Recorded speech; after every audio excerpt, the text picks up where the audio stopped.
Hey there, my name is Anthony Romano, and in this video I'm going to tell you why the ketogenic diet will not clog your arteries and it will not ruin your cholesterol. In fact, it'll probably improve your cholesterol, and I'll basically explain to you everything surrounding that and what will clog your arteries and what will ruin your cholesterol and what won't.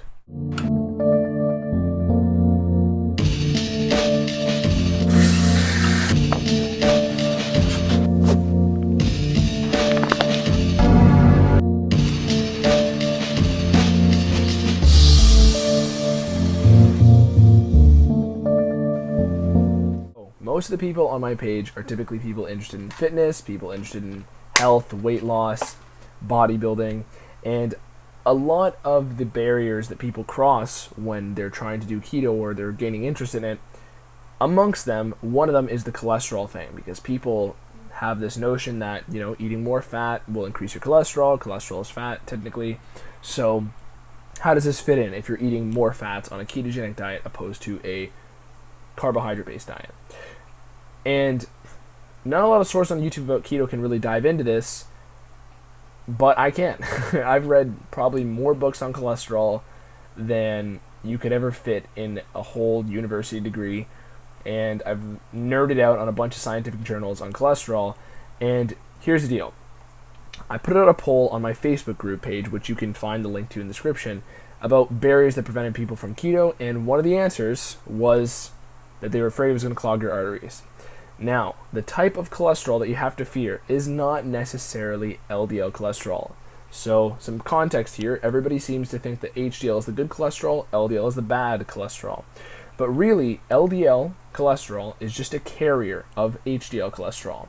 So, if you have the same number of LDL as you have HDL, those are just carriers for the good guys, okay, the HDL. The problem is actually oxidized LDL cholesterol. So oxidization basically happens in fats when they're exposed to very high temperatures. And this is when basically it's harder for your body to process them. It's basically taking in chemicals, and your body will create a lot of oxidative stress and free radicals when they're dividing after handling oxidized fats. So any fat that's exposed to high temperatures, like processed vegetable oils, canola oil, seed oil, sunflower oils, any of these hydrogenated oils are going to be more likely to cause oxidative stress in your body. If you want to actually improve your cholesterol, eating more cholesterol overall will lower how much cholesterol your body produces. This includes the good types of cholesterol and the bad. The bad technically would be small density LDL cholesterol. So that's the type that actually typically clogs people's arteries. And the larger density LDL actually has a lot of beneficial properties. Even little side note, you can look up any study. There's large correlations between larger amounts of LDL total and longevity and health and vibrance in people's lives. There's plenty of studies on this. But it's just that not a lot of them get put out in an unbiased way. But there's plenty of information that link total LDL raise being linked to longevity. And actually, to further that point, lots of LDL has been shown to have lower risk of Alzheimer's, neurodegenerative diseases, things like that, lower risk of diabetes as well. But then again, to be precise here, you want to reduce oxidized LDL and reduce the small density LDL. So how do you do these things? How do you optimize your cholesterol? If you're eating, example, eggs, I always say on my page, the food industry would like you to be more afraid of 10 eggs than you're afraid of 10 Oreos. But take a minute to think about what humans would naturally be eating. Take a minute to think about what's going to be worse for your health. Okay, something incredibly processed and full of sugar, processed sugars, or an egg that came from an animal, ideally a healthy animal, because that's another topic in this discussion that you have to eat. If you're getting all your food from healthy animal sources, all your cholesterol from healthy animal sources, like so animals that were fed their natural diet, not just like a Walmart chicken breast, a Walmart steak, bottom tier eggs. There's better nutrition in the grass-fed and organic and hormone-free varieties of animal products. But as far as cholesterol and optimizing your ratio, eating more sugar will be way worse for your cholesterol than eating more fat, because we have that dynamic of the more cholesterol you eat, the less your body produces. So the less cholesterol you eat, the more your body has to make up its share in create its own cholesterol, because your body can do this because it's that essential for life. Every cell in your body is made of fat and cholesterol. Our brains are made of fat and cholesterol. We store fat on our body because it's our optimal fuel source. We can only store about 1,600 calories worth of carbs, energy, in our body. We can store endless amounts of fat. When you are in grade 9 science class and you're taught about the cell wall and the cell membrane, that's all made of fat and cholesterol. They don't tell you that. So it's very clear that cholesterol is key for life. And when you see that our entire body is made up of it, it's a little more persuasive if you were on the fence about this. So balancing your cholesterol can be achieved. If I'm being just quick and punchy into the point here about what you actually have to do, lowering your sugar is going to lower the amount of triglycerides in your blood. Typically, people with high HDL and low triglycerides have better markers in their blood. However, some of these markers, for example, if they look at your total LDL, it might not all be oxidized LDL. It might not all be small density LDL.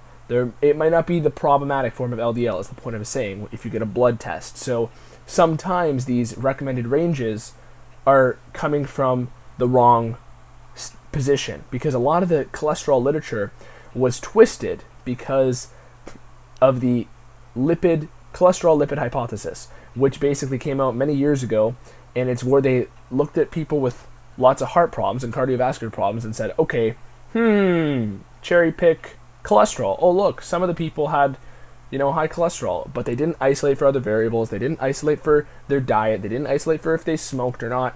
They just cherry picked one variable and said, okay, yeah, a lot of people had cholesterol in this range. And then they twist that into saying, okay, therefore, cholesterol is bad. You don't want cholesterol. When in reality, it's the thing that is our entire life force, if you want to frame it that way, in a dramatic way. So, in general, cholesterol is healthy for you if you get it from the right source, if you get it from healthy animal products and healthy organic green vegetables, which would probably only be avocados.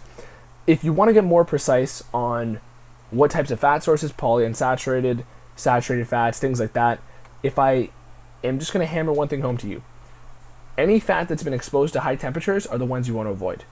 Anything that is processed in a lab is closer to a chemical than a food, closer to a chemical than something that we would be eating in our natural diet. So, as far as cholesterol, and what you have to wrap your head around here is that LDL is a carrier of HDL. They're not bad guys. It's just like they're the fire trucks that carry the firemen, okay? And yeah, you got to make sure that you're not getting too much sugar and garbage and processed trash in your diet. But those are the things that are going to lead to worse cholesterol profiles, that are going to lead to more artery clogging. Eating more healthy cholesterol, like example, pastured eggs, for example, is going to be better at removing any clogging from your arteries. Okay, this is something that you have to wrap your head around fully, and if you're going to write anything down from this video, it's that processed food, processed sugar, and oxidized fats are the worst things for your cholesterol. The ketogenic diet, and one that does not include any of those items, so it shouldn't be including processed sugar, it should be minimizing processed food overall, and definitely avoid processed fats, but that's the one that some people might still be including on a ketogenic diet. And that's the scenario where you could be doing keto and possibly clogging your arteries if you're eating lots of processed fat, oxidized fat. So, hopefully that video gave you some insight. If you want to learn more, I have plenty of other videos and I'm happy to answer your questions. I also have a Facebook group where you can join and talk with other people and basically answer more of your own questions, discuss your experiences with people who also do the ketogenic diet or are interested in it. Links in the description there. I will also have online coaching available very soon, so I can work one-on-one with you, make you a personalized plan, personalized training plan, and also be accountable and be there at arm's reach 24/7 at all times. I'm not kidding you. That is the type of one-to-one I want to bring to any client. So if you are interested and you want some structure and you want somebody to help you reach your goals, that's what I'm going for. So this is exactly why I got into YouTube for the ketogenic diet. I've been doing it for 7 years, and I want to connect with people who are passionate about it or passionate about broadening their life experiences. And diet is huge for that, in my opinion. So, thank you for watching this video. My name is Anthony Romano. If you liked this video, like it. If you learned anything, subscribe to me right now. Thanks for watching. Peace.